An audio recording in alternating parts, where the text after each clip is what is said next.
You're watching another Rider Nation Station presentation. Tonight's game is brought to you by Laura Yelton State Farm Insurance, Attorney Dave Weilbacher, St. Mary's Rider Rooters, and Schaff Auto Sales. And here we go with Tommy Mayberry, St. Mary's Memorial Rough Riders sole senior this year. Quite a career for the Rough Riders, isn't he? He's had over 100 wins. He was awarded his 100th win about 3 weeks ago. And since then, he has probably stacked up at least another 6 or 8. What are his chances looking like going into the WBL tournament this weekend? I think he'll win the WBL. So far this year, no one in the league has really given him much of a show. It'll be interesting to see what happens tonight. Now, Celina did have a very tough 160-pounder. However, he is academically ineligible, so most likely Tommy's going to be facing a freshman tonight. Well, that does it for the senior night here at MTO Court at St. Mary's Memorial High School Gymnasium. There's going to be a short warm-up period, and when we come back, we're going to have the matches. Matches have already been drawn. They're going to be starting at the 132 weight class. There's 14 different weight classes, although there will be some voids tonight, meaning that either side won't have a wrestler in that weight class. That's correct. And, so we're going to go ahead and take a break, and when we come back, we're going to have some WBL wrestling here from St. Mary's, Ohio. All right. For all your insurance needs, see homegrown, hometown agent Laura Yelton and her team, Doug, Susan, and Becky, at 215 East Spring Street in downtown St. Mary's, Ohio. Be a legend. Insure your life. At Schaff Auto Sales, we always have a large selection of quality pre-owned vehicles with prices right to fit all budgets. So before you buy, give us a try. See Aaron High, the car guy.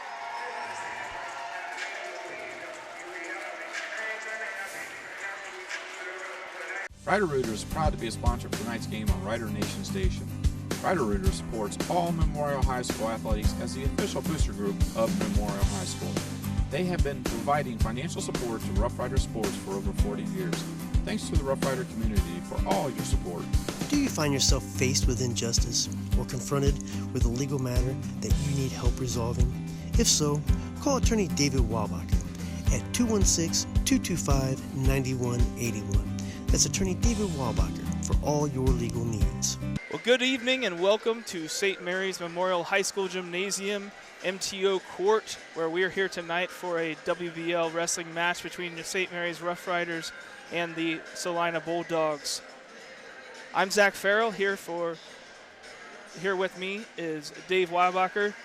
Dave, why don't you go ahead and introduce yourself to everyone at home? Well, my name is David Weilbacher. I'm a St. Mary's Rough Rider alumni. Graduated here in 1989. While wrestling for the Rough Riders, I'm still currently the highest placing wrestler in St. Mary's history with third place. After graduating, I went to the University of Findlay on a wrestling scholarship, earned 3 All-American titles there, plus an academic All-American title, national runner-up, and won a national championship with my team in 1995. After that, I went to Cleveland State University and John Marshall College of Law. While there, I was coaching.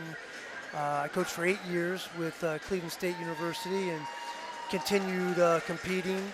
Won the Rockport Regional in Greco-Roman and qualified for the World Team Trials.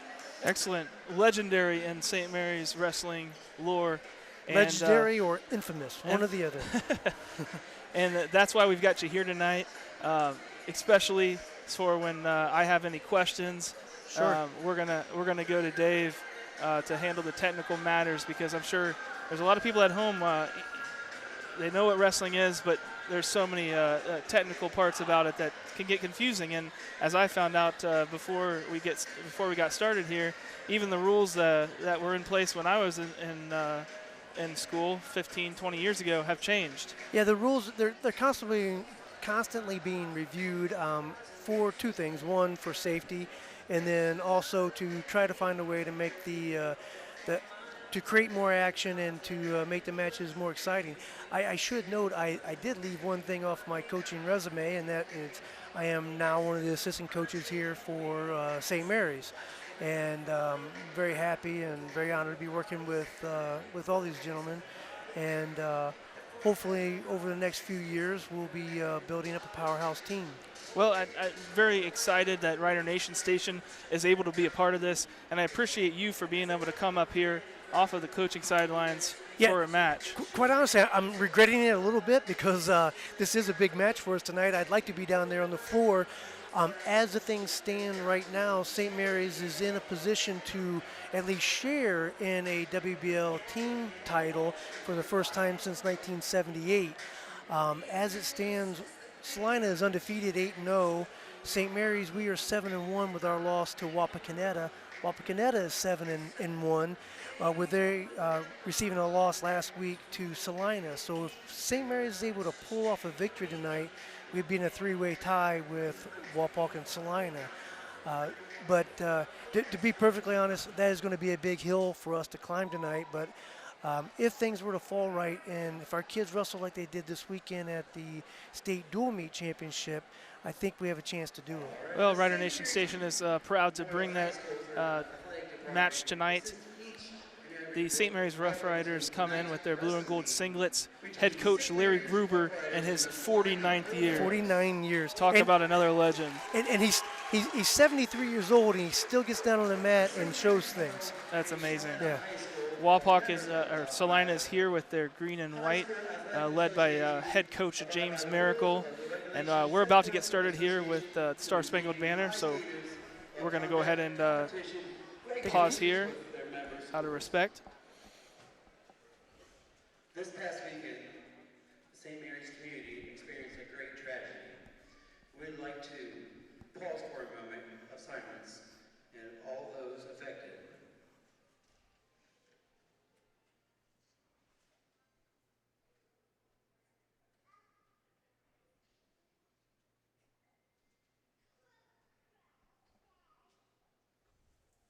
We thank you for that.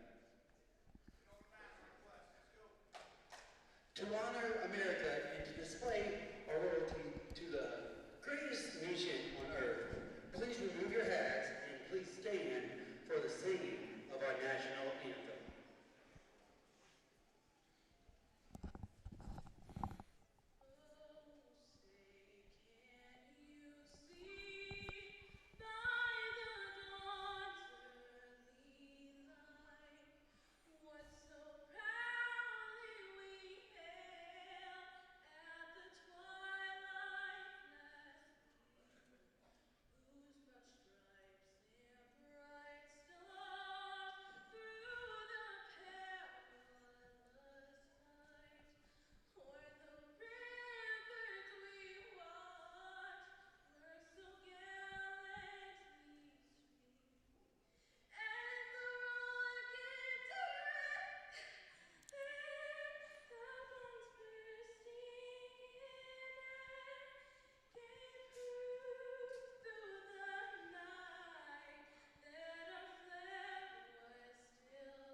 Well, Dave, you alluded to it. It's electrifying here in the gymnasium.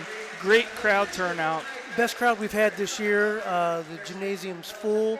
This is also a blue out, so all the students were able to come in for free tonight. So this should be exciting. Very neat, very neat. Do you know who the young lady was who was singing the? I don't. She did a wonderful job. She did. A couple of little hiccups there, but I was very impressed. Yeah, that was amazing. It looks like we're about to get started with introductions. Now there's 14 weight classes. Correct. And we talked a little bit before the match that just because they send somebody out right now in introductions doesn't mean that they can't change it later on. That's correct. So we're starting tonight at 1:32. St. Mary's will be putting out Garrett Donovan. I don't know who Celina will be putting out.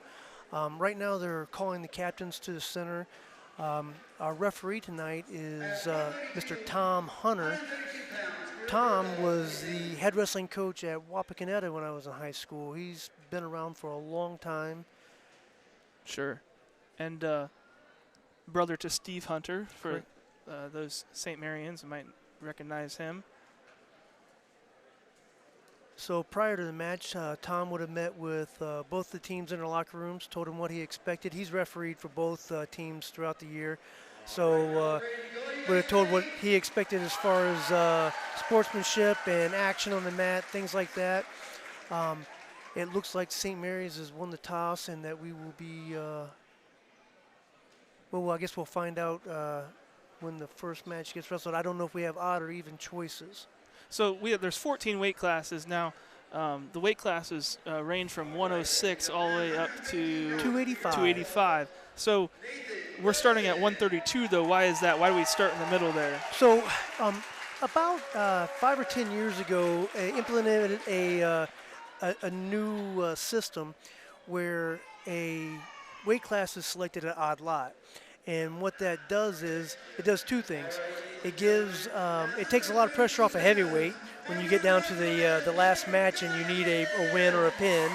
And it also gives some lighter weights the opportunity to be the hero at the end of the match. The other thing it does is it creates an environment where you can't game the system as far as cutting weight. You don't know if you're going to be the first one up or the last one up. So and that's basically just drawn out of a hat then? Correct. Okay. Well, we're about to get started here. Do you recognize the Celina wrestler? I didn't catch a name on that introduction. I do not, and I did not hear them identify him. We've got, as I said, we've got Garrett Donovan wrestling for St. Mary's. It's a little tough, unlike a lot of sports where you have a lineup ahead of time. We don't know who they're going to send out. So Celina weighed in at least 2, sometimes 4 people in every weight class. So we don't know who this Celina wrestler is. Well, we see them, both the wrestlers start the match in a neutral position, and that just means basically that one is not in control of the other. Correct. Right now, both of them are on their feet. No one has a technical advantage whatsoever. Now, Garrett has spent some time going down to Jim Jordan's camp. He's a technically proficient wrestler. He's just a sophomore. He's getting stronger and stronger every week, and we expect big things out of him. Oh, no. It looks... He was just hit with a double leg. He defended it pretty well there, and but didn't quite get his hips back. And that's going to be a theme tonight for St. Mary's. There's a lot of younger wrestlers. Is that correct? Correct. So out of the 14 weight classes, St. Mary's has only got 1 senior and 1 junior. So we do have so we're starting either 11 or 12 freshmen and sophomores. And I was told this is Landon Ingle. Landon Ingle is for Celina. Celina's wrestling.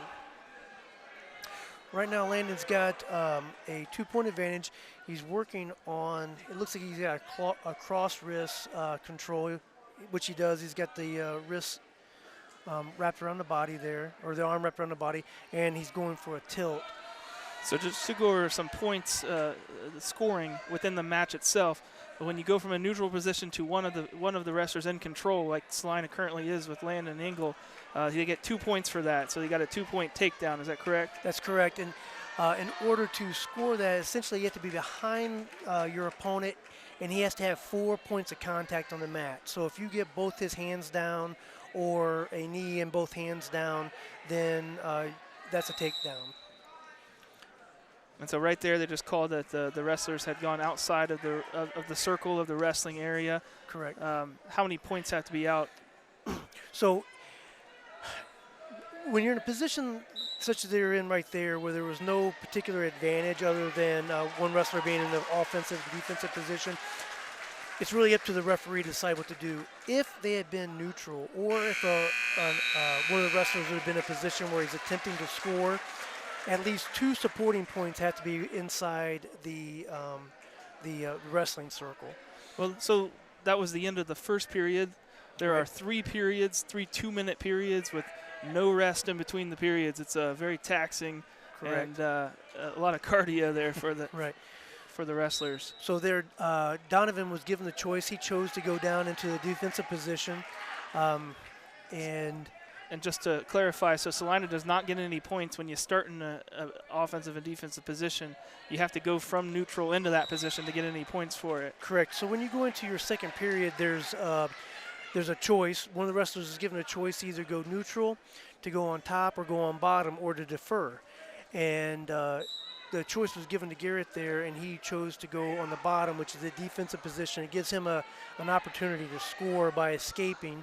And then, of course, he's at a disadvantage because his opponent's on his back and has an opportunity to try to score by turning him and exposing his back. Well, looking at the Shaft Auto Sales scoreboard, we have Landon Engel from Celina up right now in the match 2-0. But Garrett Donovan working his way, trying to get out of that down position. And right now, Engel is, well, he just lost the wrist control. He's had wrist control throughout most of the match. He was trying to work a chicken wing. Oh, Garrett just attempted a switch and just missed it. And the switch was that to basically go from the down position to an in control position. Correct. Or an up position. Yeah, he was trying to go from the defensive position to the offensive, and he hit a set out there. But what he was trying to do was hook Engel's leg and then use that to pull himself back around. Now, referee Hunter has just called stalling on Celina on Mr. Engel. Mr. Engel now he's elected to go neutral. He could have kicked him out, but with a recent rule change, he can simply tell the referee, hey, I'm going to allow him up. Let's just start in a neutral position. And Garrett Donovan was just awarded 1 point. And so since he deferred, since he gave away that top position, St. Mary's Donovan is awarded an escape, which is worth 1 point. Correct. So right now on the Shaft Auto Sales scoreboard, you have Celina up 2-1 in this match. From Engel's standpoint, he had just gotten hit for stalling. He had been riding and wasn't having a whole lot of success. So rather than take the gamble of getting hit with stalling again and then having to give up a point because of it, he decided to go ahead and kick him out. Now, Engel is in on what would be considered inside, a head inside single, and he just finished it. He finished it with what we refer to as a cutback. So he shot in, grabbed the leg, but he doesn't get the points for it until he takes position from behind or on top of him. Correct. That gives him that control. So in folk style wrestling, as compared to, say, freestyle and Greco-Roman, control is the name of the game. Until you control your opponent, you haven't scored anything. In folk style or Greco-Roman, all you have to do is expose their back, and you can score points. So now we're going into the third period. Going into the third period, Mr. Engel was given a choice. He chose to go down, and so he's in the defensive position. We'll see if Garrett can turn him. Garrett is working a crossface there. What's Garrett Donovan looking for now for St. Mary's in this third period, down 4-1? Right now, down 4-1. He wants to expose Engel's back to the mat. So right now he's got the leg up, and Engel's goes. Well, no, Donovan was able to secure that leg, so Donovan's still in control. And now they're back neutral. So now it's 5-1.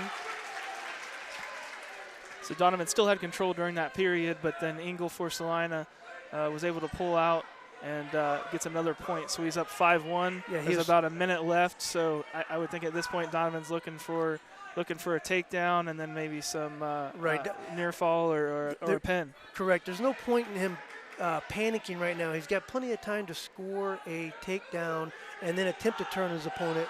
But as time ticks away, he's going to have to start thinking about taking him from his feet to his back. Now, Donovan's running. Oh, here we go. 2-point takedown. He's got a near side, or he's got what we call a sunset cradle locked up. He exposed his back. Right now, Donovan is still in control, and they're going to award a reversal. All right, so at that position, you had Engel for Celina down on the mat. He was able to switch it around and become in control. Become the on offensive top. wrestler, yes. And so that's awarded 2 points then for a reversal. Correct. So Reversal is the same as a takedown in that sense, is that you've put yourself in a position of control. Well, I was saying before that Donovan was going to have to try to score from his feet and take Engel from his feet to his back, and he almost did that. Yeah. He ran from a front headlock to a near side cradle, and just about had him exposed in criteria, and could have gone ahead there, but right now, as time is ticking away, it looks like this is going to be Celina's match. Celina up 7-3 and only a few seconds left here in this first match for the 132 weight class. And that'll do it. So Celina's going to win this first match 7-3. And that's going to put them ahead by 3 points in on the team score. And let's go over the team scoring here a little bit then in between matches. So Landon Eagle gets that victory 7-3. Over Donovan, and the team is awarded 3 points. Correct. So how do the different team scores work? So what happens, so with a victory in that sense, with the margin of victory being more than 1 point but less than 7, there's 3 team points awarded. If the margin of victory is between 8 and 14 points, then it's considered a major decision, and then there are 14 points awarded. If a wrestler beats his opponent by 15-point margin, that is a technical fall. That's awarded 5 team points. And then, of course, if he pins his both shoulders to the mat for a 2-second count, that's a pin, and that's awarded 16 points. And also, we should probably talk about it now, but if one of the sides does not have a wrestler in a weight class, that's considered a void or a scratch, and that's a 6 point, same as a pin. Correct. And then I guess also during the match, if there's a disqualification because unsportsmanlike conduct or because too many fouls, that can also be a 6 point loss. Correct. So now for St. Mary's, we've got Jace Schaefer coming out at 132. We don't know the Celina's wrestler's name. The Celina wrestler is Jaden King. Jace is a freshman for us. He's got a lot of potential. Oh, and he's in on a single leg. Now So he shot that single leg there. Shot that single leg. It doesn't count as a takedown until he gets control. I say this in practice every day. Getting the leg doesn't get you any points. Until you finish it, it doesn't count for anything. So now he got on that leg pretty clean. Hopefully he's going to go back to that. Yeah, I'm noticing Celina's wrestlers kind of leaving that leg kind of out there and not really moving it too faster. Right. One of the rules of thumb is that you never reach with your lead leg hand, and that's what that wrestler did. And Jace capitalized on it very quickly. You always want to reach with your back leg hand and then defend your lead leg with your lead leg hand. So we have Jaden King here from Celina. Got sort of a headlock going there.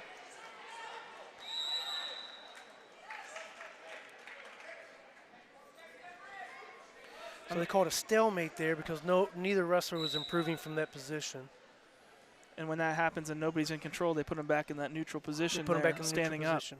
If they had been in a offensive and defensive position with a wrestler on top. Oh, that was a nice double leg shot by Mr. King, and that's 2 points for a takedown. Now he's on the mat there. He's going to be working probably a half Nelson there. Correct. What he's working right now is he's pulling up an arm bar on the left side, and he's got wrist control on the right side. Now he's going to try to run that arm bar across. And that's just a way to gain leverage and try to flip your opponent over onto his back. Correct. You're trying to drive him over his back. Jace did a good job of getting back to his base, which is on his hands and knees. Makes it very difficult to run that. The Celina wrestler could have done something what we call the barn door, where you bring him back across his center over his knee, but he didn't attempt to do that. Well, that's the end of the first period. We have Celina up in the match 2-0. So St. Mary's has choice. So right now he's choosing to go down.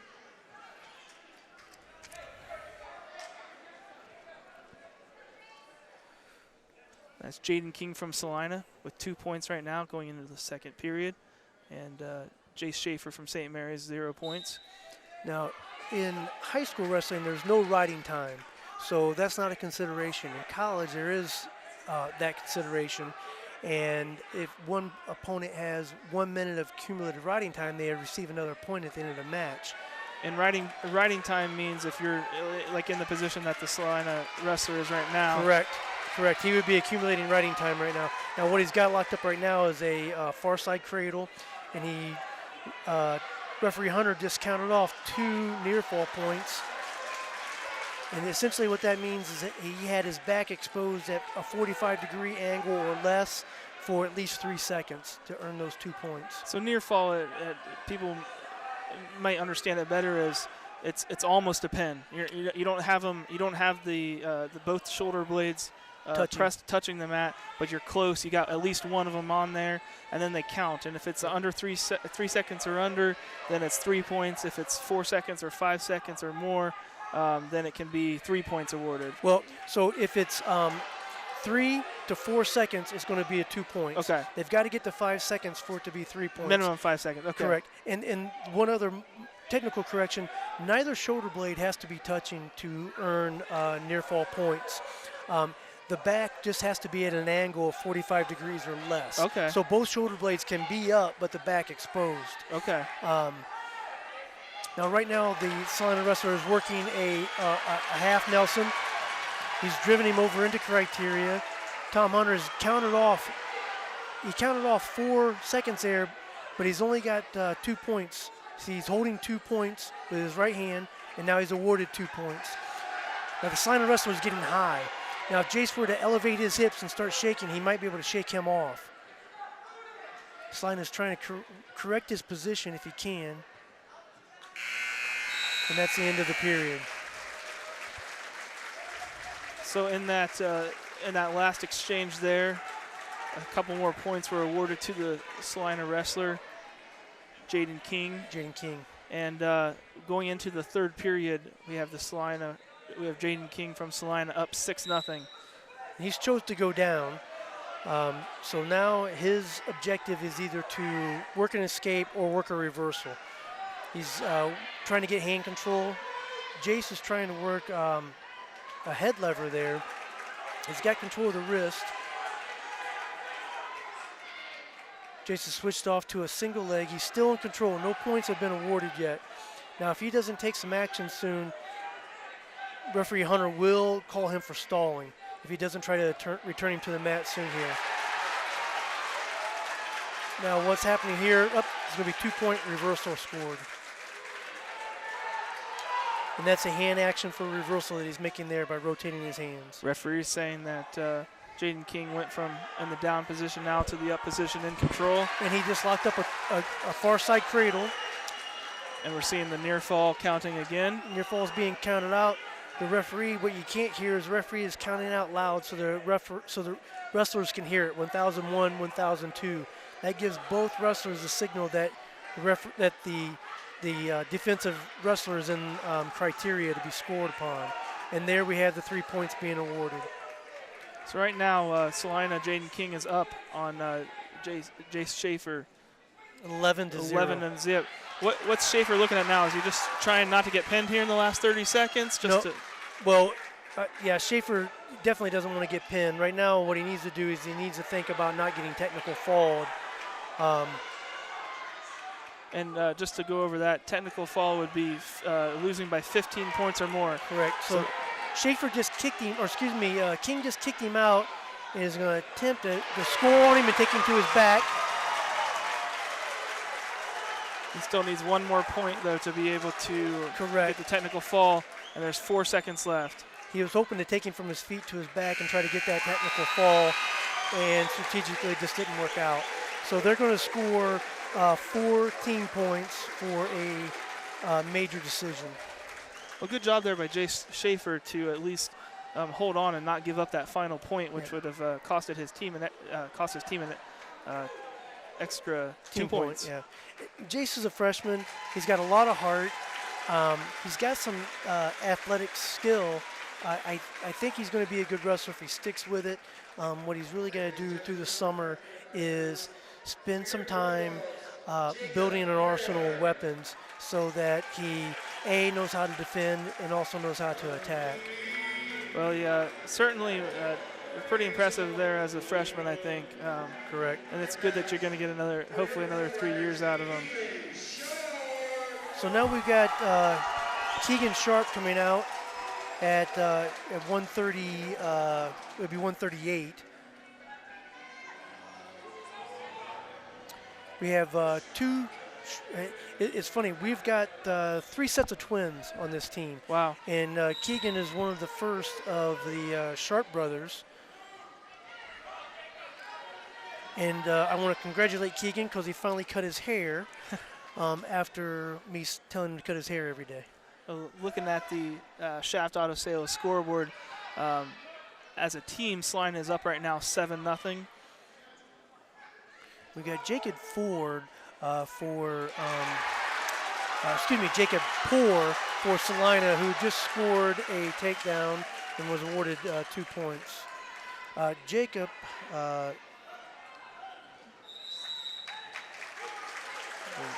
we go. So this is the 130. This is so there's some confusion here. It looks like we're at 145. 145, gotcha. Jacob weighed in at 145 at the scratch weight. And Jace was wrestling at 138, so that makes sense.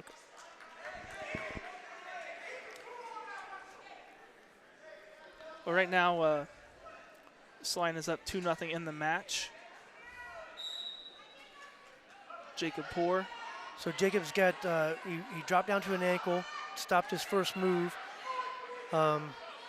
Keegan just tried what we affectionately referred to as a jelly roll. Was not successful, trying to get him out of that habit. Celina's got both legs in. So now right now he can run the way he's just put him into criteria. We got 1 count. So Jacob Poor from Celina trying to get the pin there. Correct. And now we've got Keegan. He's working a reversal. If he needs to hook that ankle, just as and there they rewarded the reversal.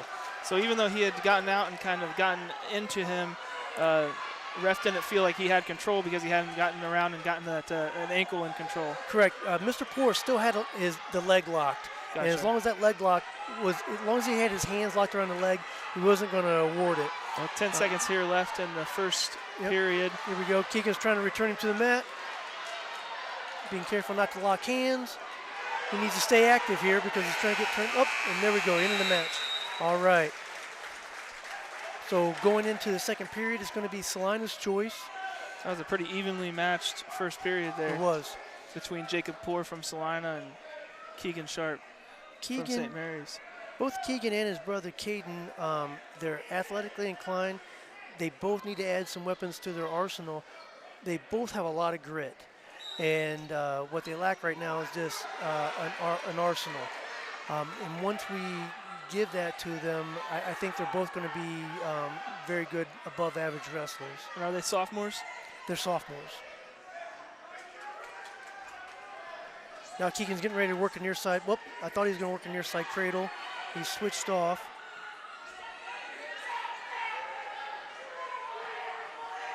He might actually go up and try to work a stack here because he's got the leg trapped. Oh, he's working near side cradle.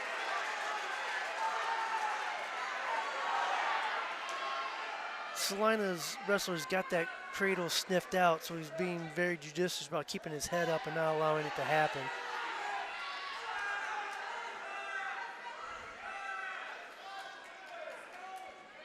Right now, we're going to get he just called a stalemate.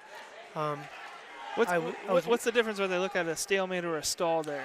So stalemate, essentially, both stalemate and stalling is really a philosophical call on the part of the referee. And in fact, when you read the rule book, it states as such.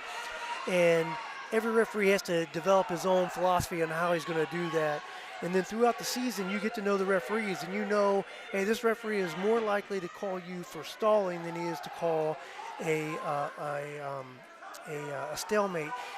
In that position they were in right there, I would have been inclined to call St. Mary's wrestler for stalling because he was on top, he was in control, and he was in a position where he could improve.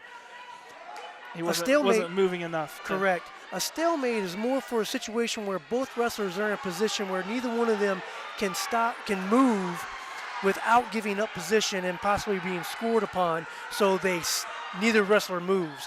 That's a stalemate. Well, here we have Keegan Sharp on the back of Jacob Poor, trying to work his way. Now, what he's trying to work right now is called a butcher, where he's trying to work him across, and he almost did it. Where he works that arm across and circles around the head and pulls him over to his back. If Keegan would have ran that properly, he would have put him on his back right there and scored. That was a very interesting move. It's called a butcher. So he tried to pull the arm basically from the opposite side underneath the body, and you got to go with your arm, so you're going to get flipped over there. At the University of Findlay, we call that a gift wrap, and they call it here at St. Mary's, they call it a butcher because basically you're wrapping somebody up. And if he would have ran that properly, he would have scored there. Now, Keegan, it was his choice, and he chose to go down, rightly so, and now he's just scored a reversal. And one of the reasons why he chooses that is so that he has an opportunity there for the reversal to score some points. Correct. Because he saw how well Jacob Poor did in that defensive position where it was tough to score him, tough to get him to his back. Exactly. So when the wrestler has a choice to go down because he is in the defensive position, he's actually got more scoring opportunities than the top guy. The top guy he can only score by putting you into near fall, whereas the bottom wrestler can score by working an escape, working a reversal. Well, that puts Keegan Sharp up 4-2 right now in the third period, 1 minute left. Right there, referee Hunter just warned the Celina wrestler for stalling. When the bottom wrestler gets warned for stalling, they do not stop the action and reset. If the top guy gets warned for stalling, they will stop the action and get reset. Celina he's got to his feet but wasn't able to work the escape, and Keegan did a very good job of returning him to the mat. Now what Keegan's got to do is be aware of not getting called for stalling himself right now. So he's got to keep working him. He's returning him to the mat. Very good. Now see, there were not 2 supporting points within the circle, so now they caught him out of bounds. And they didn't award any kind of near fall there because it was all out of bounds.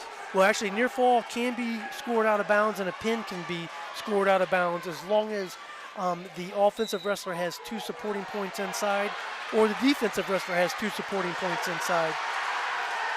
It didn't always used to be that way. It used to be you could only pin your wrestler within the wrestling within the circle. Now you can pin him outside the circle. So we have about 13 seconds left here. Keegan Sharp for St. Mary's up 4-2 in this match. He's working a stack here is what he's doing. He's got a far wrist. He's trying to turn his head underneath. I saw him touching the headgear there. He's got to be careful about that, right? He cannot grasp it. He can touch it. Well, so he can't hook his fingers in it, but he can touch it. There's a big win there in the 145 weight class for Keegan Sharp over Jacob Poor from Celina. And St. Mary's as a team gets their first win on the board. That's Celina's still up as a team, 7-3 on the Shaft Auto Sales scoreboard. That's right. And now we're going to be moving to 152 with, we're going to see who we're going to send out here. Ladies and gentlemen, at 152 pounds, for the Bulldogs, Ethan Lai. All right, for the Celina Bulldogs, we've got Ethan Lai. And we're going to be sending out for St. Mary's is going to be Caden Sharp. At 152 pounds, for your Rough Riders, Caden Sharp. So now we have Keegan's twin brother. That's right. So the reason I can tell them apart now is you'll see now that Caden has a head wrap on. When I wrestled, you couldn't have hair that touched your collar. Now mainly because we have so many females wrestling. They've changed that rule, and he's got a headdress on which holds his hair in and allows him to wrestle with long hair.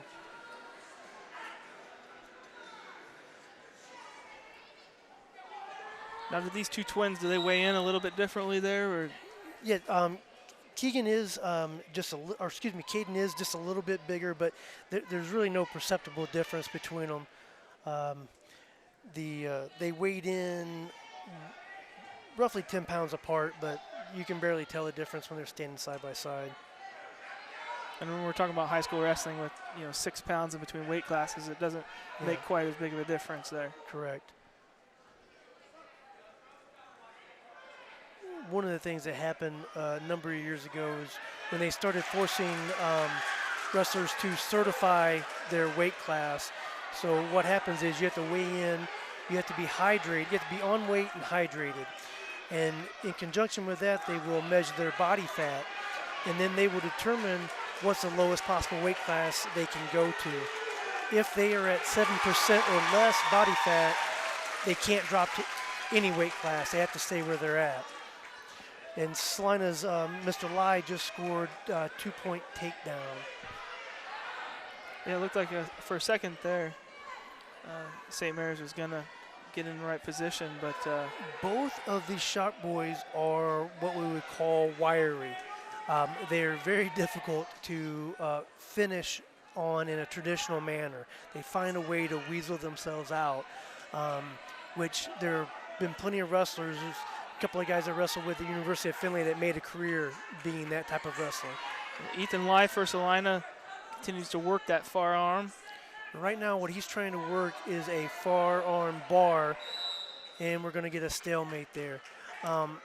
Again, philosophically, I don't agree with Mr. Referee Hunter here. That should not be a stalemate. That should be, he should be warning both wrestlers to try to improve their position. And if they don't, they should be hit for stalling. So we have about 15 seconds left here in the first period. Ethan Lai from Celina is up 2-0 on Caden Sharp. Now, Caden should be working with a little bit of intensity right now because he's almost out. And that's going to be almost a reversal, but that's going to be the end of the period. Now, one of our St. Mary's coaching staff, Garrett, is going to go over and question whether or not there should have been a reversal there. My heart is with him, but technically I don't think that was a reversal. I don't think Celina had given up full control at that point. And it didn't get there in time before the period ended. Correct, correct. If there had been more time there, he quite possibly could have worked that reversal. Are the coaches able to do that every time in between periods, or is it? You have to be very judicious how you do that. If you go over and you argue a call and you were wrong, it's possible for the referee to hit you with unsportsmanlike conduct. And 2 of those can get you put out of the facility and lose a team point. You have to be very diplomatic whenever you go over and ask for a call. The key there is to ask for an explanation, not to make any type of demands or argue as to what should have happened. And that's what Garrett did. He said, can you explain to me why that wasn't 2 points? Well, here we are about halfway through the second period. Celina started in the down position. And right now, Keegan still has hold of it. Up now, Celina has scored 1 point escape. So Celina was Ethan Lai was in the down position. Caden Sharp was in the top position. And Celina, Ethan Lai got out of that, so he's awarded 1 point for the escape. That brings him up to 3 points for the match. Caden Sharp still looking to score his first points of this match. Now, Caden needs to get off his knees right now and make Mr. Lai carry some weight. He's being too easy on him right now. He needs to get off his knees, make him carry that weight. And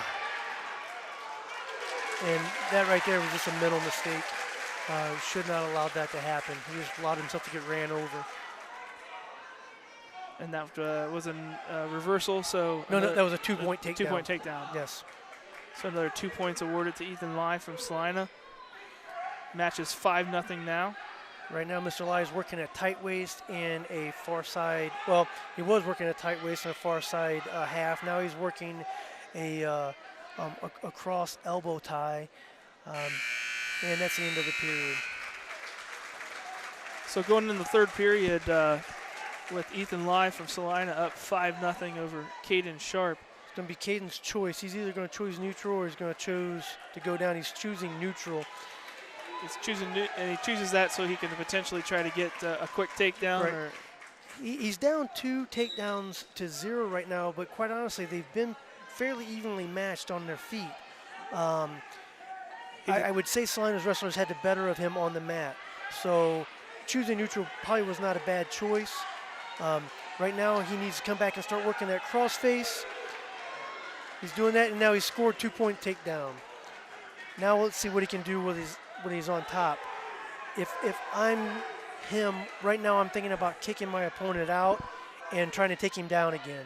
And by kicking him out, you mean just let him go, let him escape. Let him escape. Give up 1 point, but trying to do another takedown. Right, what I'm going to start doing is trading off 2 points for 1 point. Because you haven't had a lot of success down on the mat with him. Correct.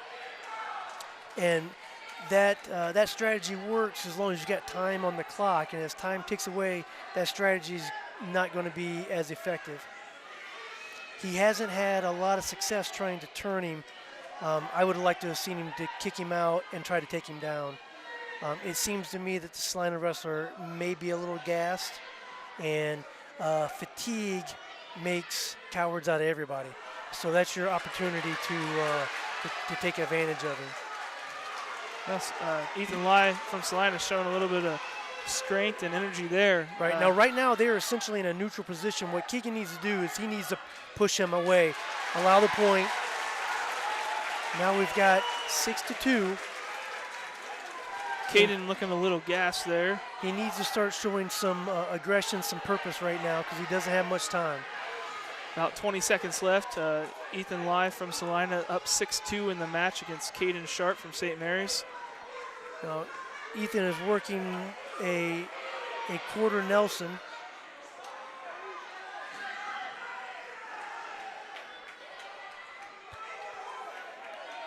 And he's going to allow the up, and he scores another 2 points, taking it the final match score to 8-2. So that's going to be another victory for Celina. Ethan was in the 152 weight class.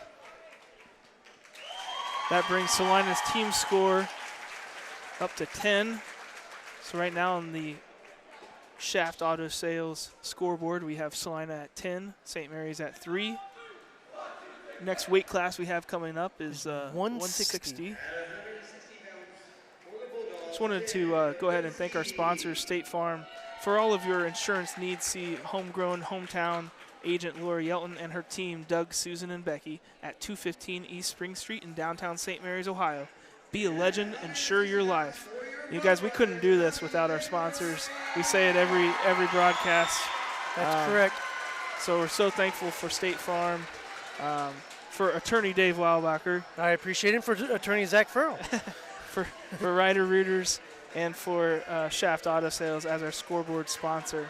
So out on the mat right now, we've got St. Mary Rough Riders Senior, Tommy Mayberry at 160 pound, facing off with Tim, I apologize if I get this wrong, Novinsky, or how would you say it, Zach? Nowitzki, yeah. Yeah. Close enough. Squaring off. Now, Tim, for Celina, I believe he is a freshman or a sophomore. Tommy, if his physique doesn't give it away for you, he is a senior, and he is one devoted kid. He trains hard. He is in that senior stage where all he wants to do is wrestle live every day.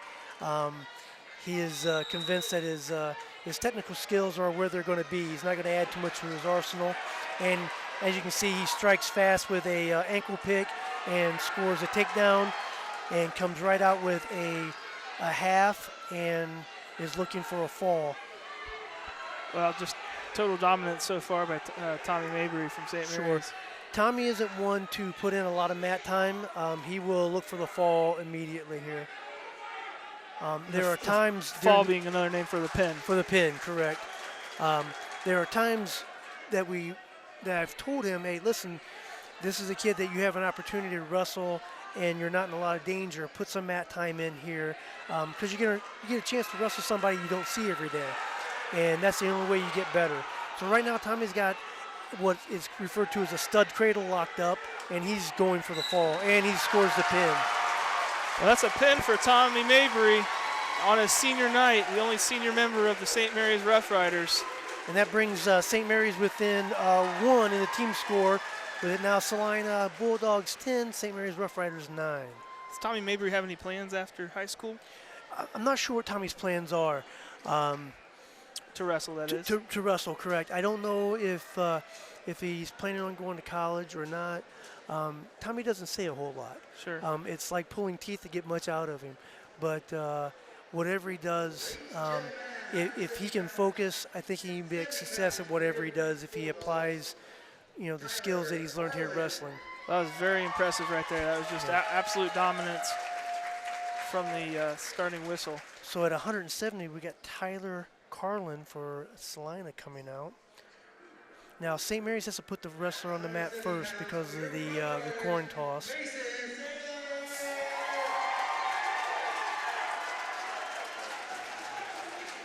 Very neat here with the lights and the smoke. Correct. So we've got the first of 3 sailors that we have on the team here. And this is Mason Sailor. Mason's a junior. He's a good athlete. He's got 4 or 5 weapons that he's very good at. He has a couple of things that he does that we wish we could train out of him because they work great at the Pee Wee level and not so great at the high school level. Are they all brothers, all the sailors? They are. Now what happened there is that Mason was trying to put himself in a position to do what's called a lat throw, and he didn't control the arm and almost gave up a takedown. Now he's got a front headlock, and he is working a near side cradle. He's going to give up the cradle position and just take the 2-point takedown.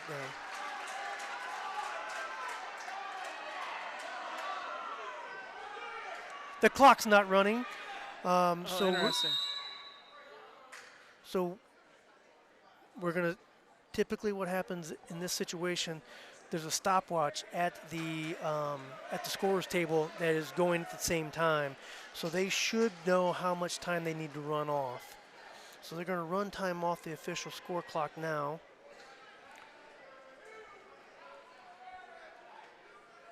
And sometimes running time off is a double-edged sword because you never know if you want that match to end early, if you need a few more seconds. You give maybe somebody that was in a bad position a little breather there and correct. A chance to. So they just ran 22 seconds off the clock, and Mason is up by 2 points with his takedown. So we have Mason Sailor from St. Mary's up 2-0. Yep. Oh, and Mason just almost got reversed and he recovered. He just dodged a bullet right there. He was too high on the back and almost got pulled over the top. Mason was in that top position in control, but Tim Nowitzki from Celina was able to almost reverse it there. Now Mason's working a cross-face cradle now. He's going to try to drive that over and clasp his hands. That's where you take the head and the legs and try to pull them to each other. Correct. Right? You encircle them, and then it's called a cradle because the defensive wrestler looks like he's being held in a cradle like you'd hold a baby. And like I said, Mason's a very good athlete. He was just in some trouble there because he allowed his hip hit the mat, but he's able to recover. Yeah. And the Celina wrestler wasn't able to take advantage of it. What I'm seeing as a relatively layman observer is that Mason has a lot of raw strength and power. He does. And his athleticism, where he maybe isn't he isn't technically as fast or as what he's making up for it in his strength.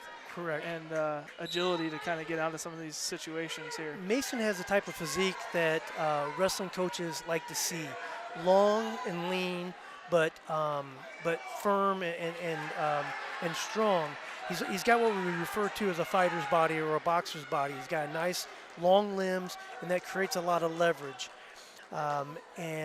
He's able to take advantage of it at times. If he were to really learn how to use his leverage, he could be a force to be reckoned with. Well, here we are at the end of the first period. That was Mason's choice. He just deferred. That means he'll get the choice now in the third period, right? Correct. Celina chose to, Carlin chose to go down. Not really sure why Carlin decided to go down. He just got ridden for nearly 2 minutes, and he scores the escape, though. So now we have Tim Nowitzki from Celina with 1 point, and Mason. No, this is Tyler Carlin. Oh, sorry, there.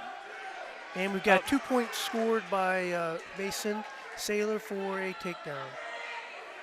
Now what he's got right now, he's got the right leg trapped, and he is trying to work what we call a 3/4 Nelson or a stack. He's calling, right now, referee Hunter just called the Celina wrestler for stalling. And Mason's turned him into criteria. We've got a 1 count. Mason Saylor working the near fall. 2. Now Mason, and was at the fall. Mason had gone into what we call a grapevine position where he had both legs locked in. And once you get in that position, you arch your back and you lift your head, lift your opponent's head, and it's almost a certain fall. It's very difficult to pin or to bridge out of that position. And Mason Saylor for the St. Mary's Rough Riders gets the pin there. That's adds 6 points onto their team score, which actually brings them from down 10-9 now up 15-10. That's right. That's this an is getting absolutely exciting. huge match there. So looking at the Shaft Auto Sales scoreboard, St. Mary's is up 15-10 over the Celina Bulldogs. For all your insurance needs, see homegrown, hometown agent Lori Yelton and her team, Doug, Susan, and Becky, at 215 East Spring Street in downtown St. Mary's, Ohio. Be a legend. Insure your life. At Shaft Auto Sales, we always have a large selection of quality pre-owned vehicles with prices right to fit all budgets. So before you buy, give us a try. See Aaron High, the car guy. Rider Rooter is proud to be a sponsor for tonight's game on Rider Nation Station. Rider Rooter supports all Memorial High School athletics as the official booster group of Memorial High School. They have been providing financial support to Rough Rider sports for over 40 years. Thanks to the Rough Rider community for all your support. Do you find yourself faced with injustice or confronted with a legal matter that you need help resolving? If so, call attorney David Walbacher at 216-225-9181. That's attorney David Walbacher for all your legal needs. And we're moving into the This is 182. 82 weight class. Celina has just sent out Alex Stoffler. And at 182 pounds for your Rough Riders, Stash Patterson! And here comes Stash Patterson. Stash's dad's one of the St. Mary's football coaches, and his dad is also the junior high, one of the junior high wrestling coaches. And I think he's working the scoreboard tonight. He is. Stash is a sophomore, and he's got a lot of heart, and he's got a lot of potential. He still makes a few technical mistakes that we're doing specific things to try to correct right now. His favorite technique is a fireman's and a outside fireman, so look for him. And there comes the fireman's. As soon as he got that overhook, he shot right in for the fireman's and did it exactly the way we expect him to do it. St. Mary's side was electric right there. They thought he had him in position maybe for a near fall or a pin. Correct. And now we're back neutral, 1 point for Celina. So right now Stash Patterson is up 2-1 in the match. With just 30 seconds down there in the first period, a lot of action. St. Mary's needs every pin they can score tonight. It's going to be essential. Oh, and Stash has got to get his hip off the mat, and that's going to be 2 points. He needs to bail out here. All right. Celina has just gone ahead 3-2, and Stash is right back to his feet.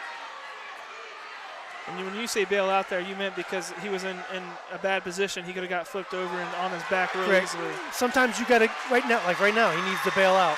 Sometimes you've got to know discretion is a better part of valor. And you've got to know when you are in a bad position, and sometimes it's better just to give up the points than it is to find yourself on your back. Well, Alex Stockler from Celina getting the best of Stash Patterson right now as the first period winds down. But Stash is working his way out. Right now he's high, and Stash should get 1 point. There he goes. He got a 1 point escape. And now let's see what he can do with 23 seconds left in the match.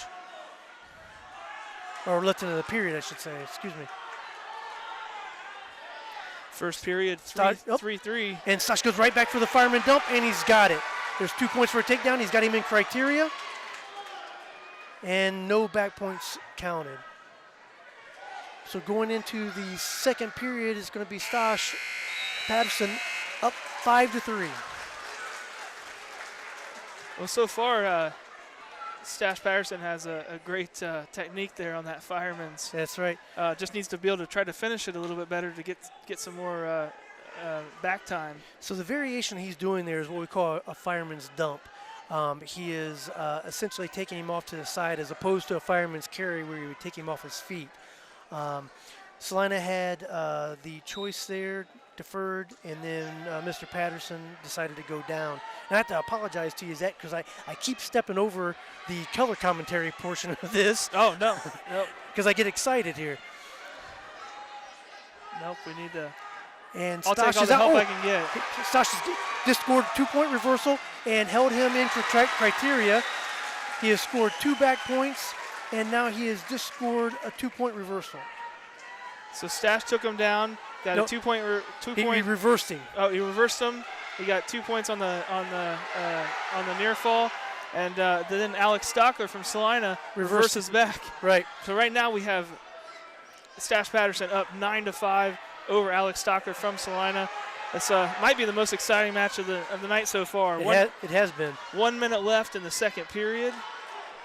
Both wrestlers just looking for that one move that's going to get them, I think, the right position to finish the other one off. Correct.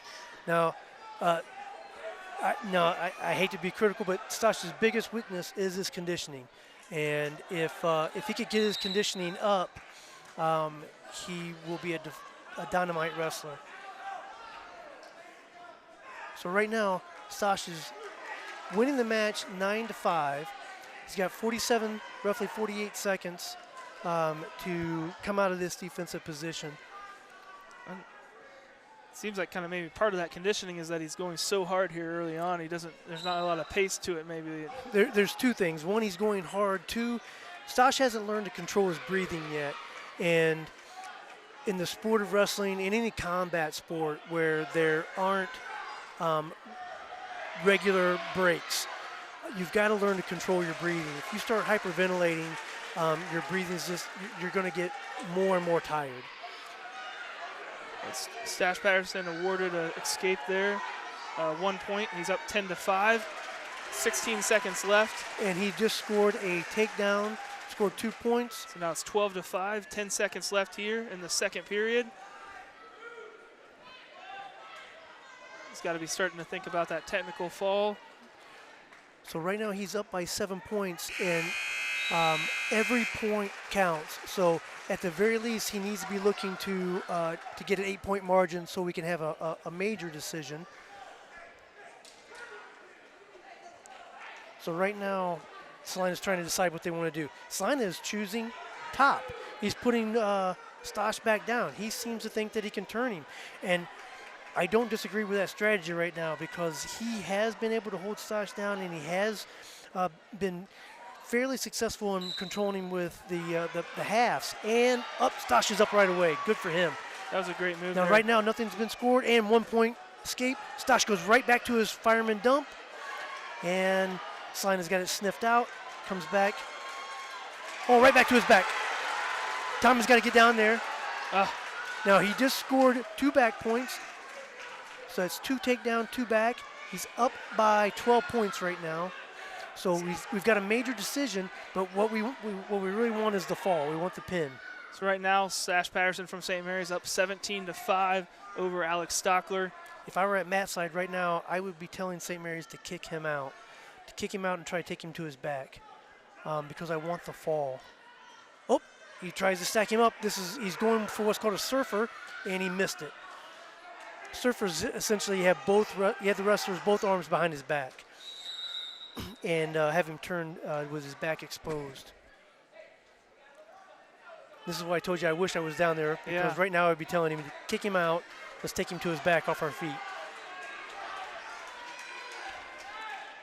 Well, 1 minute left here in the third period. And that's what Stash is doing. He's kicking him out. He's putting him on his feet. He's going to try to take him to his back. Stash was in the top position. They've gone to neutral now, so Celina gets 1 point for the escape. Right. But the idea is that Stash is going to try to get another takedown, 2 points. Right, and he's doesn't have a score yet. Doesn't have a score yet. He needs to get his hip on him. There he goes. There's the back point. Scored. 1, 2, 3. He's holding 2 point back, and so there's 2 takedown, 2 back.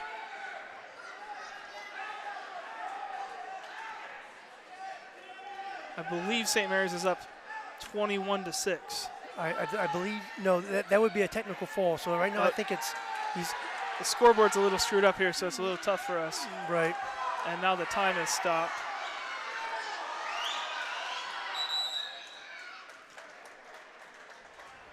Oh, they called it. That's a technical fall. You're correct. It's 21-6.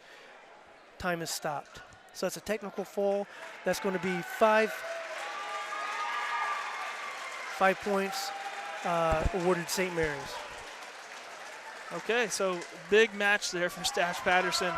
Wasn't able to get the pin, but was able to get so many points that he got a technical fall, which is 5 points, which is 1 more than a major victory of 4 and 1 more than a regular victory of 3. So correct. Great job there with Stash Patterson getting the 5 points. That puts St. Mary's up on the Shaft Auto Sales scoreboard 20-10. He wrestled really well there. Looks like we're going into the 195. Now, Corey Fortcamp is quite possibly Celina's best wrestler.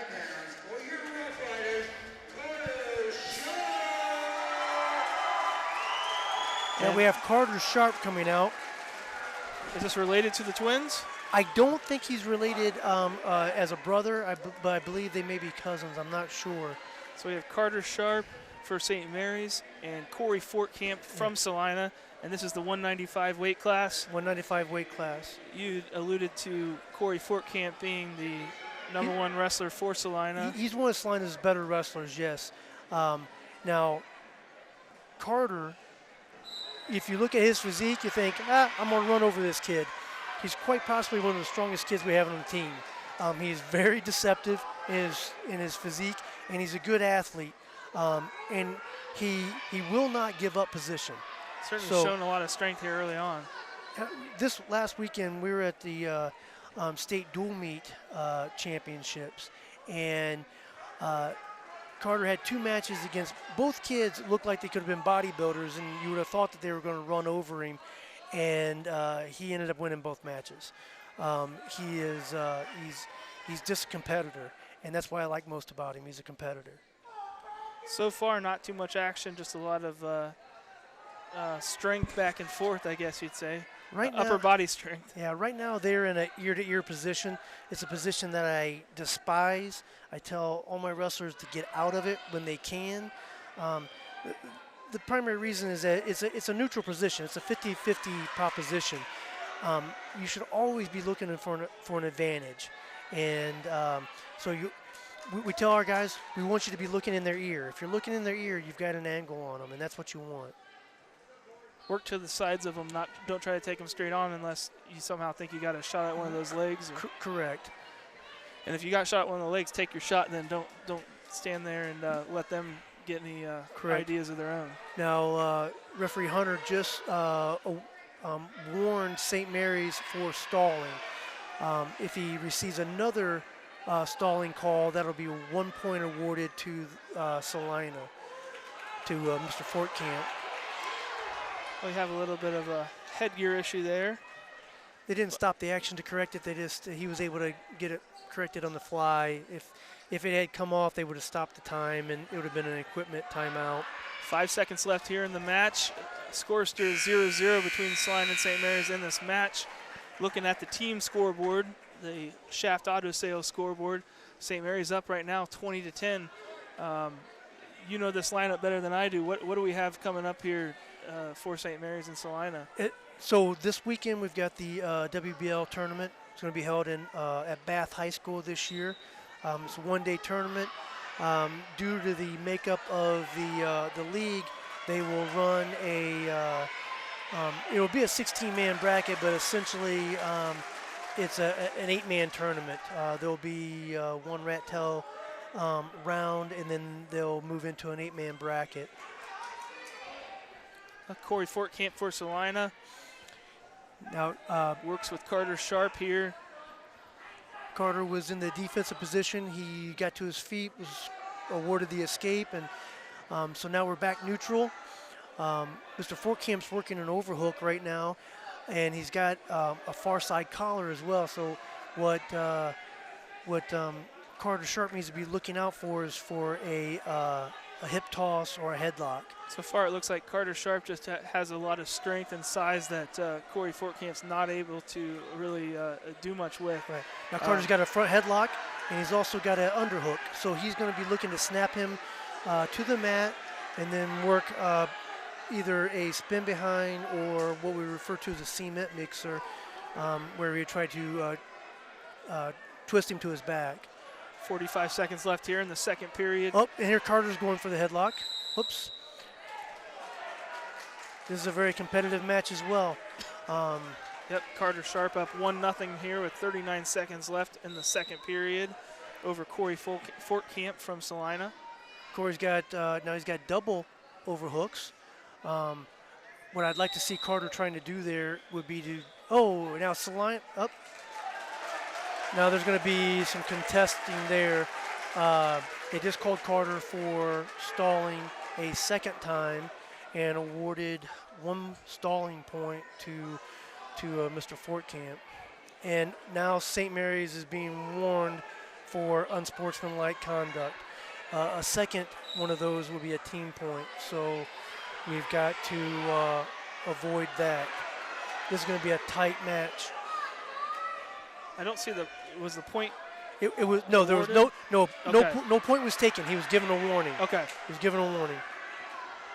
So right now. So there was a stalling point. The stalling that point was awarded. Okay. Referee Hunter held out his fist to his right-hand side. That is a warning for unsportsmanlike. Okay. So he warned St. Mary's bench for unsportsmanlike conduct. Another one of those will be a team point. So here at the end of the second period, yep, we have Carter Sharp. Hold on, Carter, he must be bleeding, and they're starting injury time. I don't know if it's injury time or blood time. I didn't see the signal that it was blood time.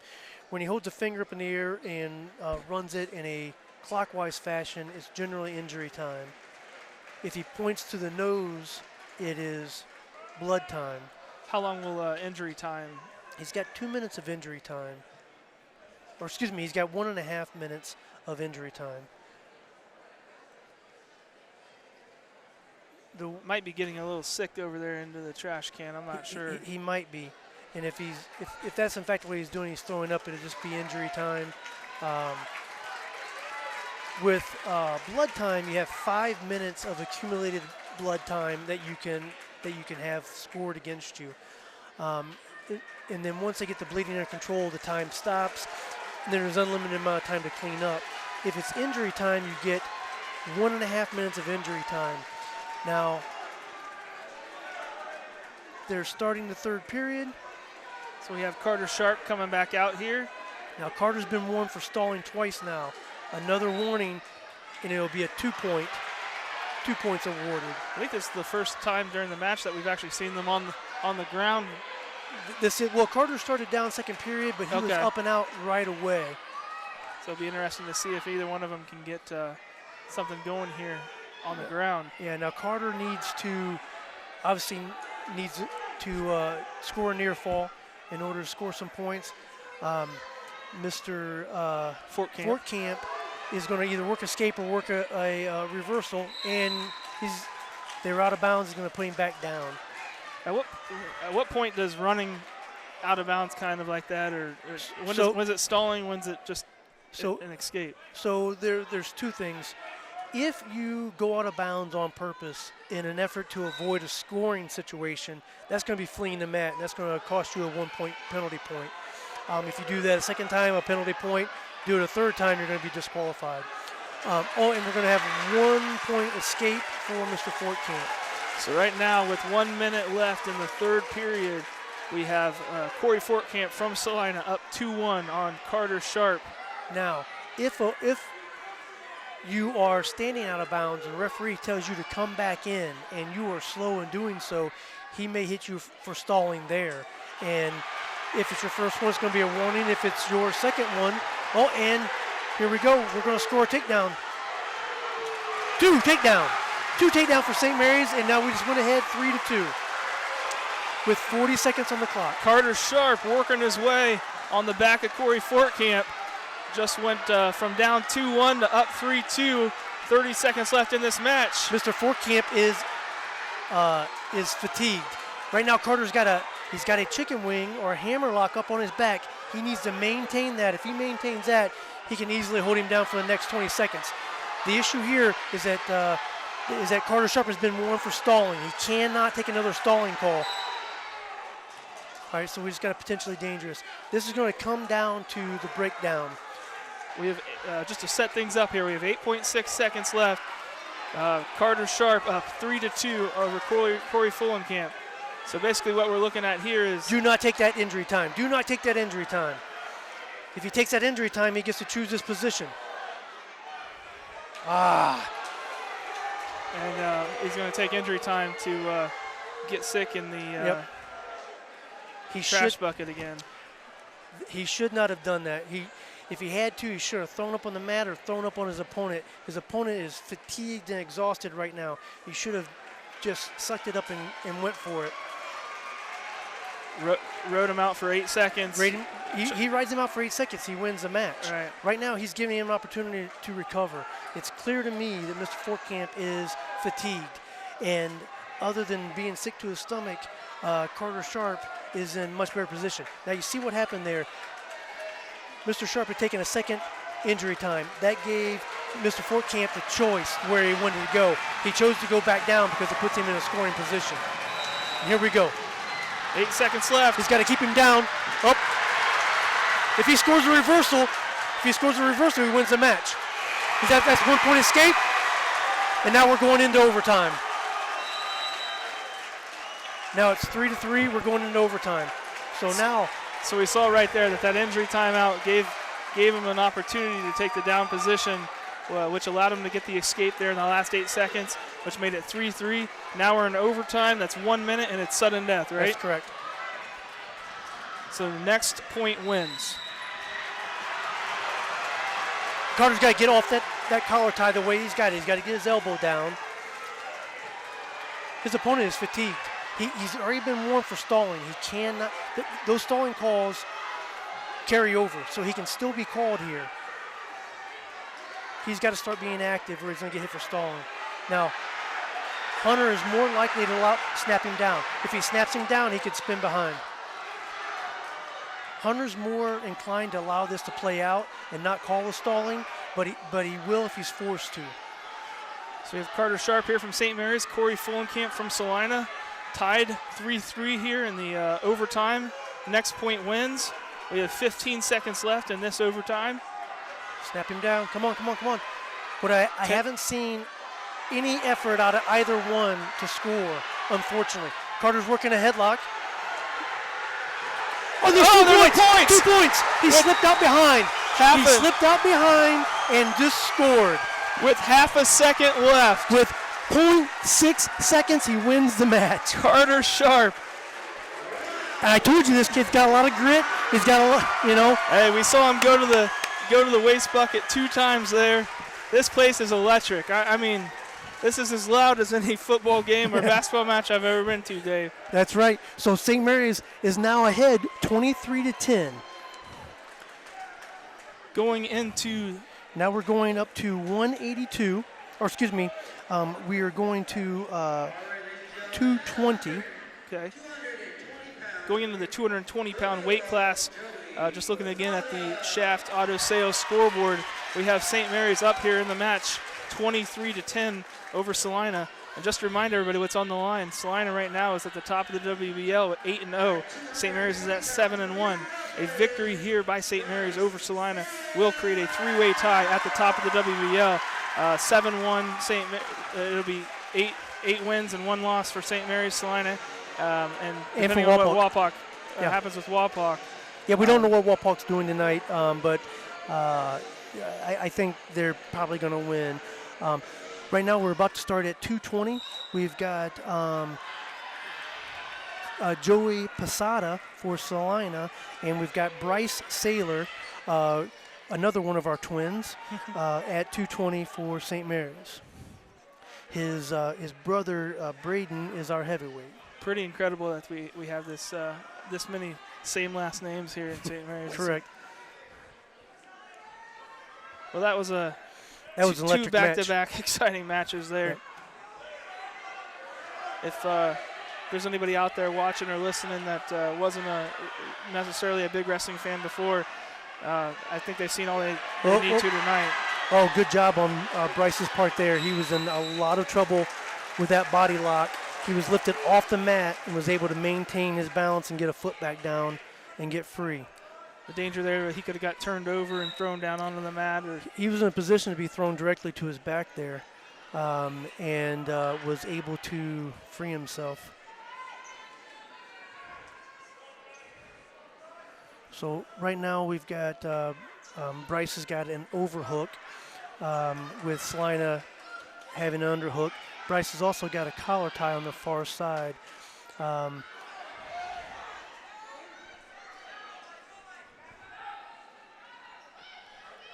Bryce Saylor from St. Mary's.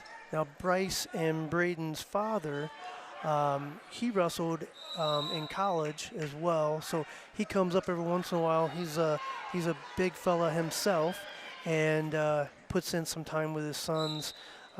We appreciate him coming in because we don't have that many individuals with bodies that big. So far, a lot of pushing and shoving, upper body strength back and forth between Bryce Saylor from St. Mary's and Joey Posada from Celina. Celina needs every one of these matches right now to crawl back into this. Correct. Down 23-10 as a team. Well, we're about to move into after. Whoops. And he tried a fireman's and didn't pull it off. Bryson needs to get his legs back. Don't give up 2 now. No takedown. Time's out. So right there, we saw them both go to the mat, but neither one had a good enough position to count as a takedown. So correct. Neither one had control. Going into the second period here, we're still zip. If Mr. Posada would have locked his hands and had him locked around his waist, he probably would have been awarded a takedown there, but he did not. And as we move through the heavyweight ranks, we're going to be coming back into we're going to have the Heisey boys coming up, and they should both win. So we might put this out of reach for Celina. Well, that's good to hear. I'm sure everyone from St. Mary's back home is excited for that. We don't want to jinx them too hard, though, so let's get through this. And now Bryce almost worked a reversal there. Oh, he's coming through, and he's got to be careful not to encircle the head. Can't have a true headlock. Have to have an arm along with the head, right? Correct. Whenever you encircle the head, you have to have another limb in there, whether it be a leg or an arm. Bryce has almost worked that reversal twice there. He's got 1:18. Still 0-0 between Bryce Saylor and Joey Posada. St. Mary's and Celina respectfully. Mr. Posada weighed in at 219. Mr. Saylor weighed in at 215. Oh, and Mr. Saylor's on his back. Now we're getting back points counted. He is in a very difficult position right now, and that's the fall. And that's going to result in 16 points for Celina, taking the score to 23-16. Well, it just looked like just a slight mistake there. Just got Bryce Saylor on his back, and Joey Posada from Celina just able to get him in a real tough position where Bryce wasn't able to shift out of it. So we have on the Shaft Auto Sales scoreboard, St. Mary's still up 23-16 as a team, but Celina doing themselves a big favor there, getting 6 points off of the pen in the 220 weight class. Just wanted to remind everybody, we couldn't get, Rider Nation Station couldn't bring you the, we've had a busy week. We had girls basketball. Tonight we have wrestling. And on Friday we have boys basketball versus Celina. We're excited to bring that to you. Be sure to tune in. Of course, you can check us live on YouTube and also on our page for replays and highlights. Be sure to like us on Facebook. But we couldn't do this without our sponsors. So we again want to thank State Farm, Attorney Dave Wabacher, Rider Rooters, and Shaft Auto Sales for helping us out. And here we are at the heavyweight division, 185 weight limit. We've got Braden Saylor for St. Mary's. Sorry, you mean 285, right? 285, excuse me, yes, 285. We got Braden Saylor for St. Mary's. He just got taken down by Mr. Caden Thompson of Celina. Mr. Thompson weighed in at 226 pounds. Braden weighed in at 278 pounds. Caden being much more the aggressive wrestler here. Caden Thompson from Celina so far doing all the work in this first period, up 2-0, minute 15 left. And that's, you know, Braden Saylor is a very good kid. I think he has an opportunity to be a good wrestler. The thing is, he's too nice. We need him to get a little meanness and find some aggression. And if he were to do that, right now he's being turned in a arm bar. Working to stay out of the pin. If he gets pinned here, he's in a terrible position right now. And there's the fall. And that brings Celina within 1 team point. Well, back-to-back pins by Celina, just absolutely devastating to St. Mary's' lead. Looking at the Shaft Auto Sales scoreboard, we now have St. Mary's holding on to a slim 1-point lead over Celina, 23-22. That was the heavyweight, the highest weight class. So now we're going to have the lowest weight class, right? Comes back around. Correct. Now we're going to go to 106. You know, just before the match, we met with the team in the locker room, and one of the things we told them is that at the very minimum, we cannot give up falls tonight. And unfortunately, we just gave up 2 in a row, and it devastated a 13-point lead. Had we only given up regular decisions there, we would have given up 6 points as opposed to 12. Right. Now we're moving into the 106 weight class. For St. Mary's, we're going to be bringing out Michael Kritz. Michael Kreitz, excuse me. Didn't hear the Celina wrestler there. I'm sure we'll get it here in a second. But Michael Kreitz for St. Mary's at the 106 weight class. If I had to guess, this is going to be Austin Campbell, but I'm not sure.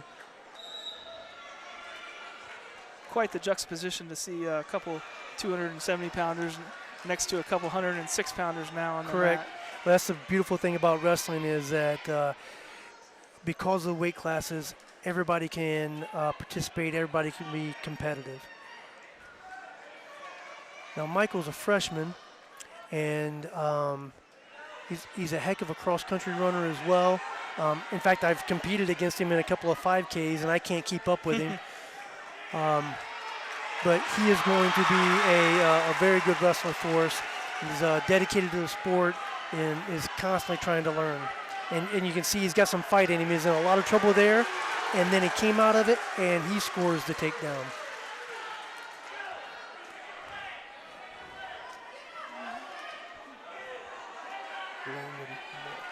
Looks like Landon Wallace is out there for Celina. So we have Landon Wallace at the 106 for Celina going against Michael Kreitz. And so far, Landon had some fight early, but Michael Kreitz just seemed to be technically a little bit stronger here. Yep. Well, Landon Wallace weighed in at 103. Michael Kreitz weighed in at 94 pounds. Wow. And we're doing everything we can to put weight on him. Now those 10 pounds do make a lot more difference when you're talking about 100 pounds. Absolutely, we're talking about 10% of his body weight. Right. Well, actually, for Michael, we're talking about 12% of his body weight, really. Wow. So, but Michael's got a cross wrist. He's trying to work a bar up. Nope, no, he's going back. So far, Michael's up in the match, 2-0. And Michael is working that far elbow. He's going to do what we call the gift wrap or the butcher. And he allowed that arm to get out, so he's not going to be able to finish that in that position. What he's got to do right now is think about resetting and not giving up a reversal. We got 1 second, no reversal. Oh, and time is out. Wow, very close. There's going to be a protest. There's going to be a protest. St. Mary's needs to stay away from the scorer's table. There was nothing scored there. St. Mary's doesn't have anything to question. So the question is, was anything awarded before the buzzer went? And nothing was awarded. So the scores, nope, it looks like they're going to award an escape. All right, I guess they did award an escape. I didn't see him call the escape. I didn't nope. either. No, wait, let's see what they're doing here. They've taken all the score off the table. The choice was given to Michael Kreitz. He has chosen to go down. Looks like it's back up 2-1. So apparently Landon Wallace was awarded a 1-point escape there right at the end as the buzzer. He just returned Michael to the mat. Landon started in that up position, so no points awarded yet because it's control hasn't changed and he hasn't gotten him on his back. Correct. Now this is where that 10-pound weight difference is going to make a difference. If it's going to make a difference, Michael's up to his feet, and that should be 1 point. There we go. Mr. Hunter's just awarded it. Now we're back neutral. Brings the score for Michael Kreitz from St. Mary's to 3. Landon Wallace from Celina to 1 here in the 106 weight class. Just a reminder, the team score right now is as close as it can get with St. Mary's at 23. Head inside single. Nice head inside single and with a quick backside finish. Takedown awarded to Michael Kreitz from St. Mary's, so 5-1 now. Michael's working what's called a head lever. He's going to try to control that arm. Now he's got wrist control. I think he's trying to pass that wrist off. I can't see what kind of grip he's got on it. Well, now he's lost it anyway. I think he was trying to work a bar up and he's going to work a half on the other side. Right now he's working at tight waist, jamming his opponent forward, trying to get wrist control. You can see Michael from St. Mary's has a lot of strength, but maybe those 10 pounds weight difference is really making a difference when it comes to trying to get Landon Wallace from Celina on his back. Right now, Michael has shown better technical proficiency, and he just got called for stalling. He got called for stalling because he was sitting on top of his hip. He needs to come off to the side, and right now that's what Mr. Hunter is telling him. You got to come off the hip. You can't stay on the hip. You're going to get hit for stalling. Now, you can be over the hip as long as you're working something, but if you're not working anything, you're just hanging out there, you're going to get hit. 10 seconds left here. He's working a head lever. Oh. And that's what you hate to see. 5 seconds on the clock and then someone get hit for stalling. Yeah. Because that's cumulative. So it's cumulative. He's got to worry about that now into the third period. Right. So going into the third period, Michael Kreitz from St. Mary's is up on Landon Wallace from Celina, 5-1. Landon Wallace is in the down position. Michael Kreitz from St. Mary's in the top position. And right now what St. Mary's coaches just told Michael, is that give up the escape, don't give up the reversal. And called for out of bounds there. Called for out of bounds. What they're also telling him is, listen, you've got a stalling warning here. Don't sit on that hip unnecessarily. If you have to, put him back on his feet. Michael's dominated him on his feet thus far. So he shouldn't have any worries about going back up to his feet. Now see, now he's off the hip. He's off the side. He's not going to get called for stalling there. If anything, the bottom man might get called for not working up. He's got a bar on, an arm bar. And he continues to work. You know, he's going from side to side, not staying in one place too much. Oh, and here we go. He's got him back. You should have him in, nope, almost had him in criteria. We're at such a high elevation here, sometimes it's hard to judge the angle of the back in relation to the mat. Oh, now he got one count. Now he's got 1, 2, 3. Has him in criteria with 3 back points. That's going to take the score to 8-1. So right now, what St. Mary's needs to do is tell him to kick him out and take him back down and try to score another point.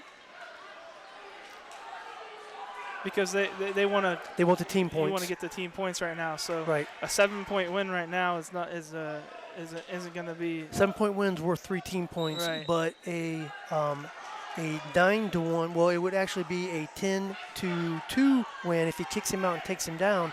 That's a major, and that's 4 points. He's running out of time to do it. Had I been on Matt's side, I would have told him to kick him out because he's dominated him on his feet.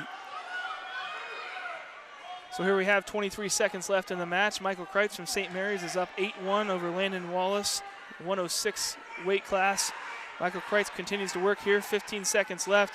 If he can get one more point out of this, he can get a major victory. Yep. Unfortunately, we're just running out of time. Yep. But with a 10-pound weight advantage, or weight disadvantage, Michael Kreitz pulls it off, 8-1. Pretty impressive match there from Michael Kreitz. Really had control most of the match. Mm-hmm.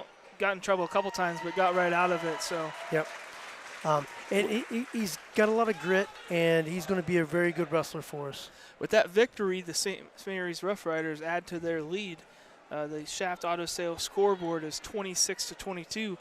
But as we just saw, the 6 points can come at any time with a pin, so can't rest on their laurels here from St. Mary's.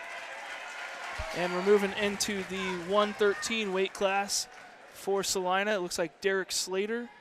And for St. Mary's, Tyler Heisey.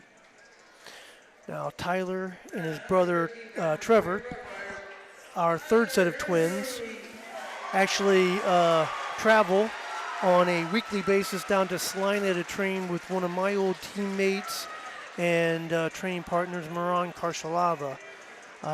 Moran, at one point in time, by many respected people, were considered probably the best wrestler in the world. Moran defected from the Soviet Union before its fall back in '91 and happened to be in Findlay, Ohio when he did it. And so I had the pleasure of training with him and sometimes the displeasure of training with him for 6 years. And here we have Tyler with a 2-point takedown. And that's that training happens in Celina? No, that training happens down in Columbus. Columbus, okay. Moran's got probably one of the preeminent private training camps in the state of Ohio, if not the country, down in Columbus. Well, here we have Derek Slater from Celina. So far, just kind of a... Derek's working a headlock, and then Tyler just worked an arm dump on him. That works when somebody overcommits to the headlock. So far, Tyler Heisey up 4-1 on Derek Slater. Correct. A lot of back and forth here. Tyler, though, got in a quick takedown early and got some mat points from it. I look for both of the Heisey boys to be looking for falls tonight. He just held him in criteria, and he's got to be careful here. He cannot cross his ankles around that head. That would be an illegal head scissors. And as it happens, the rules have changed. He cannot figure four the head anymore either. So you can circle the head without a limb in it. Right now, Tyler Heisey from St. Mary's just working on Derek Slater, trying to get him over and get the pin. Right. Now he just jumped to a far side cradle. He's got it locked up. He may try to roll through here.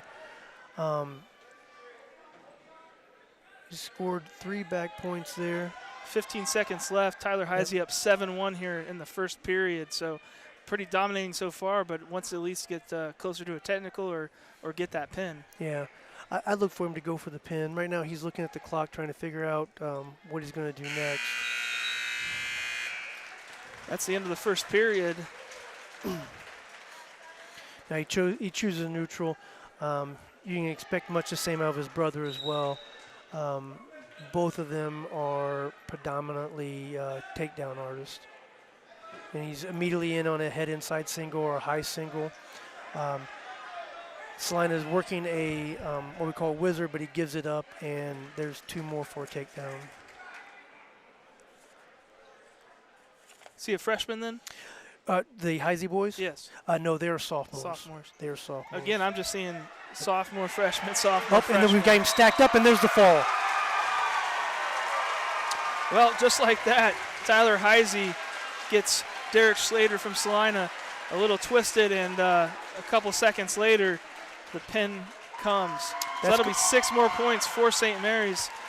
It's looking a lot better right now again for St. Mary's with the Shaft Auto Sales scoreboard. 32 St. Mary's, 22 Celina. Correct. He pinned him in a pinning combination that's called a stack.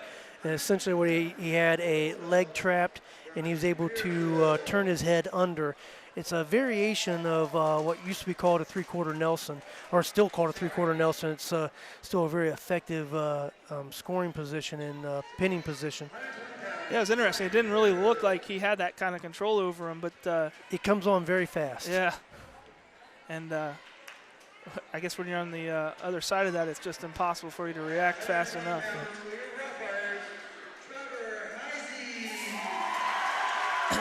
Well, it looks looking very familiar as his twin. Yep. We have Tyler Heisey, or Tyler, right? Yeah, Trevor. Yeah, we just had Tyler. We just had 113. Tyler. Now we have Trevor Heisey coming in at the 126. 120. 120 weight class. Yeah. And now Trevor is coming off an injury. He's still getting his conditioning up, but hopefully he will have a deep enough reserve tonight to pull off this win. Right now he's actually wrestling up a weight class. Tyler and Trevor ordinarily would wrestle 6 and 13, but St. Mary's saw an advantage as to bumping them up, particularly because they figured Michael was going to score and win. And up, St. Mary's has got a cradle, got it locked up. Counting criteria now, they're out of bounds. They're out of bounds, but he can still pin him here. Trevor Heisey going for the pin and gets it. And got the pin. Well, that didn't take too long. 40 seconds into the first period, Trevor Heisey from St. Mary's gets the pin, and that about puts it out of reach, doesn't it?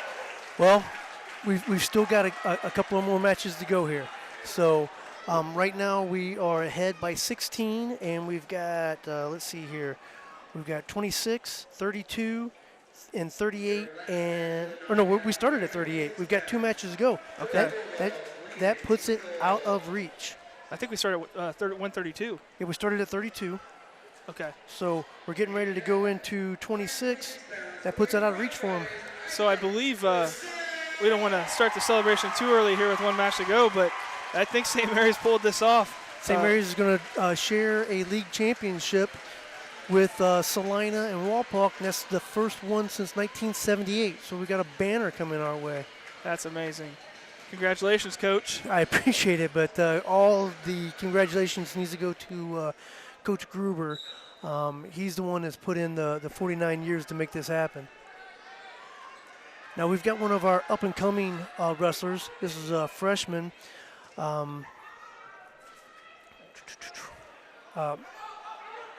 Isaac. I just wanted to call him Torcell because I call him by his last name. This is Isaac Torcell. He's a freshman, but he's got a lot of promise. His usual training partner is Garrett Donovan, who started at St. Mary's off with a win tonight, and they work well together. And in the sport of wrestling, champions generally come in twos, and you find that they are usually training partners. Oh, no. Oh, unfortunately, he's on his back right Torcell's now. on his back. He just got thrown in a hip toss. He's in a terrible position right now. The Celina wrestler, what he needs to do is he needs to lift his elbow up towards his head. By doing that, he will drive his shoulder down. Now, the Celina wrestler's trying to lift his back or trying to lift his head up, and there he got the fall. And that's going to make our final score 38-28. So that was the final match tonight. Unfortunately, on a bad note on the final match, but overall, looking at the Larry Schaff Auto Sales scoreboard, we have St. Mary's 38, Celina 28. And as we talked about earlier, that makes St. Mary's have their first share of the WBL title since 1979. 78. 78. Yeah. When my mom graduated. 78 or 78. Well, you know what? There's a banner in here somewhere. Let's look at it. But we're about to add another line to it. Long enough. Yeah. Long enough. Just great effort tonight by the. I couldn't be prouder of our boys right now. Right now we've got a bunch of the crowd clearing out. I think we're going to have some JV matches wrestled now. To give everybody an opportunity to get some mat time in. They put the work in all week, control their diet, make weight. So hopefully some of the folks here in the crowd will stick around and watch these boys compete. Well, we got to thank our crew tonight from Rider Nation Station. We got Doug Spencer roving down there with the camera. Doug Spencer, the jack of all trades. He's our president, and tonight, one of our cameramen. We got Susan Spencer down there at the other end getting some great mat shots. And of course, we got Joe Hurlbert up here with us with the overhead shot. And as always, Rich Spencer downstairs in the truck. Yep, Rich Spencer downstairs in the truck. He is the technical guru that makes all of this work.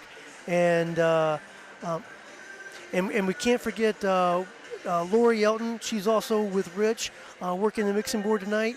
And one of our signature sponsors. Yeah, I just wanted to go ahead and thank our sponsors again. So for all your insurance needs, see homegrown hometown agent Lori Yelton and her team, Doug, Susan, and Becky, at 215 East Spring Street in downtown St. Mary's, Ohio. Be a legend. Insure your life. Then we've got attorney David Weilbacher. Are you faced with an injustice of the law? If so, call attorney David Weilbacher for all your legal needs. That's attorney David Weilbacher.